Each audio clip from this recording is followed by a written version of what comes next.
अब्दुल्ला हमीद गो साहब, अगर हम जब ये अटैक हुआ तब से लेके अब तक की सूरत हाल को एनालाइज करें, किस तरह से करेंगे? खासतौर पे भारत की जानिब से एलओसी पर भी सिचुएशन थोड़ी टेंस दिखाई देती है। बिस्मिल्लाहिर्रहमानिर्रहीम, बहुत शुक्रिया आपका। देखिए, जहाँ तक ताल्लुक़ है पाकिस्तान का, तो पाकिस्तान एक इंतहाई ज़िम्मेदार न्यूक्लियर मुल्क है और साथ ही साथ हम ये भी देख रहे हैं कि इस टाइम पे दुनिया के अंदर पाकिस्तान की जो इज़्ज़त कदो मंजिलत जो है वो बढ़ रही है।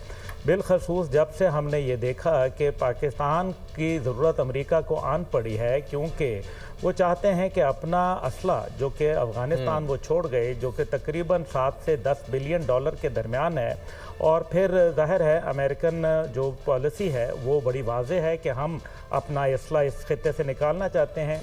तो इस टाइम पे जो डोनाल्ड ट्रंप साहब का जो बयान आना है वो बड़ा अहम है, क्योंकि हाथी के पैर में सबका पैर, और हमें ये नज़र आ रहा है कि किस तरीके से जो दुनिया है वो मगरिब जो है वो ख़ास तौर पे वो देखता है डोनाल्ड ट्रंप साहब की आंख को।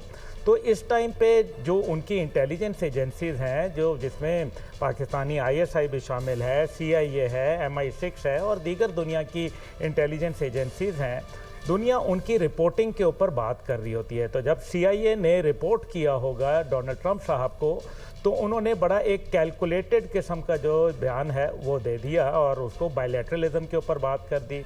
अब भारत जो है वो इतना बुज़दिल मुल्क है कि वो कभी भी पाकिस्तान पे हमला नहीं कर सकता, इसमें कोई शक व शुबा नहीं है। अगर उसको ज़रा भी 1% भी यकीन हो तो आप यकीन माने कि वो 1 मिनट भी ताख़ीर नहीं करेगा हमला करने पे।